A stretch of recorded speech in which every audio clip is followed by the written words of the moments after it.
Aujourd'hui, nous allons parler des 5 choses qu'il faut retirer de la maison car elles attirent la pauvreté. Ici Miss Domi et je t'accompagne dans la manifestation de ta vie de rêve. Alors, allons voir quelles sont les 5 choses qu'il faut éliminer tout de suite de ta maison pour éviter d'attirer la pauvreté et la stagnation d'énergie. Si tu te sens en ce moment bloqué dans une ornière ou tu sens que ce que tu veux est à moitié là, c'est certainement dû à l'une ou à plusieurs choses de ce que je vais te détailler maintenant. Ce que tu dois d'abord comprendre, c'est que tout ce qui existe dans ce monde est énergie.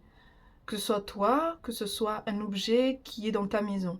Et l'énergie peut te propulser en avant ou te retenir en arrière. Quand j'ai réalisé ça, en fait, j'ai commencé à regarder autour de moi tous les objets que j'avais dans la maison et je me suis aperçue qu'un certain nombre étaient connectés à mon passé. Quand j'ai réussi à m'en débarrasser, de belles opportunités sont arrivées naturellement dans ma vie. Alors, sois attentif à ce que je vais t'expliquer car c'est très puissant et ça va vraiment changer ta vie. Les 5 choses que je vais t'expliquer maintenant sont en relation en fait avec les principes de la vibration. Alors, commençons par la première chose que tu dois éliminer de ta maison. Ce sont les habits que tu ne portes plus. Quand tu achètes un nouveau vêtement, tu es dans une certaine énergie, c'était l'énergie de ce moment-là. Et tu as certainement expérimenté le fait que tu as acheté un nouveau vêtement et tu adorais le mettre, tu le mettais très souvent, et soudainement, un jour, tu as arrêté de le mettre. Et en fait, c'est parce que tu as changé, et c'est tout à fait normal parce qu'on est en constante évolution. Et ce que tu aimais hier ne résonne plus avec la personne que tu es aujourd'hui. Le vêtement que tu stockes garde en fait l'énergie du passé. Cette énergie qui n'est plus alignée avec ton énergie d'aujourd'hui. Si ce n'est plus dans la même énergie, qu'est-ce qui se passe? En fait, ça fait stagner ta progression. C'est pourquoi il ne faut pas garder des vêtements que tu ne mets plus. Tu as plein d'options, donc on y va, 1, 2, go, poum, on se débarrasse de tous les vêtements qu'on ne met plus dans sa garde-robe. Allez, tu donnes aux amis, aux œuvres caritatives. C'est le moment de faire une belle action, ou sinon tu les mets sur les plateformes, tu vends, tu te fais des petits sous. Et si vraiment il y a une pièce sentimentale que tu ne veux pas, ok, laisser derrière toi, prends une belle boîte et voilà, tu le conserves. Il faut que le contenant soit aussi précieux que le contenu.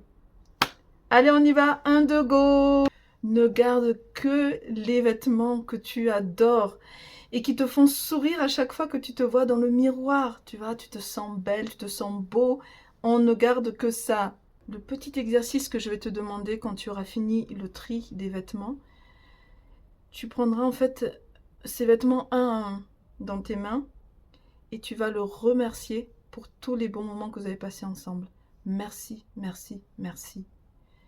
Car en fait, c'est l'heure de se séparer et la boucle est bouclée et il faut boucler cette boucle avec une belle énergie de gratitude. Merci, merci, merci. La deuxième chose dont il faut se débarrasser, ce sont des choses cassées. Ça peut être un ustensile de cuisine, ça peut être un élément de décoration, un miroir, un vase, quel que soit l'objet cassé. Car il faut te souvenir que ta maison, c'est ton temple. Et tu dois en prendre soin, évidemment. Quand quelque chose est cassé, n'essaie pas de recoller les petits morceaux ensemble. C'est déjà cassé. Un objet cassé dans la maison est en fait un grand voleur d'énergie, un grand bloqueur d'énergie. Tu fais comme avec les habits, tu tries et puis tu les remercies pour les moments passés ensemble et pour les services qu'ils t'ont rendus. Et voilà, tu les quittes avec beaucoup de gratitude. La troisième chose dont il faut se débarrasser, ce sont des chaussures usées ou trop sales pour être récupérables. Tu dois les garder propres et toujours en bonne condition pour être utilisées. Et ne porte pas des chaussures abîmées bien sûr, car elles guident ta vie chaque jour, donc elles méritent une attention particulière de ta part. La quatrième chose dont il faut se débarrasser, et c'est vrai que ça va pas être facile pour tout le monde, ce sont les objets et les vêtements qui appartiennent à des personnes qui ne sont plus avec vous. Et en fait, il faut garder les souvenirs, mais pas les objets physiques de ces personnes-là. Si tu retiens cette énergie, tu vas avoir une énergie stagnante dans ta maison. l'énergie ne va pas circuler naturellement. Ne garde que les objets de ton présent. Le passé est mort et laisse-le derrière toi. La cinquième et dernière chose dont il faut se débarrasser dans la maison est le désordre. L'énergie dans ta maison doit circuler aisément. Et plus ta maison est aérée, légère, bien en ordre, et mieux cette énergie va circuler et va nourrir l'ensemble de la maison. Garde ta maison en ordre, comme dans les magazines.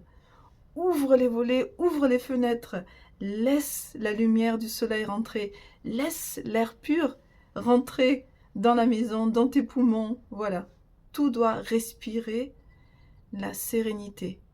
Une chose importante aussi, c'est de faire son lit tous les matins, de prendre le temps de le faire et de le remercier pour t'avoir accueilli dans le sommeil et t'avoir permis de récupérer pour passer une belle journée. N'oublie pas, tout ça c'est de l'énergie. Essaie de rendre ta maison la plus harmonieuse possible.